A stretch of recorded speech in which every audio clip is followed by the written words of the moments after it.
દુનિયામાં જો સૌથી મહત્વની વસ્તુ હોય છે ને તો એ સમય છે. રૂપિયા પણ નહીં. જો આજે તમારો સમય સારો છે ને, તો તમારા બધા કામ સફળ થશે. આજે તમારે મહેનત કરવાની છે. આજે જ તમારે જે કામ કરવાનું તમારા ગોલ અચીવ કરવાના છે. તો સમય વર્તે સાવધાન જે હોય ને, એ જીવનમાં ખૂબ આગળ વધી શકે.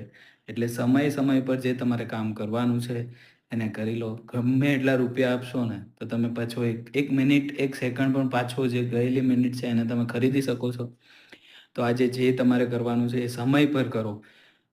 પેલું કહેવાય છે ને કે પાણી વહી ગયા પછી પાળ બાંધવાથી શું ફાયદો? એટલે જે પણ ડિસિઝન લેવાનું હોય તમારી લાઈફ રિલેટેડ તમારે જે પણ ડિસિઝન લેવું હોય ને, એના માટે બેસ્ટ સમય આજે છે. પેલા ડિસિઝન તો લો તો ખબર પડશે ને કે એ ડિસિઝન સાચું છે કે ખોટું. આપણે શું કરીએ વિચાર્યા જ કરીએ કે હું આ કરું, ના કરું, આ ડિસિઝન લઉં ના પેલા ડિસિઝન લઈ લો. પછી જોજો કે એ સાચું છે કે ખોટું એ તો સમય તમને બતાવી દેશે.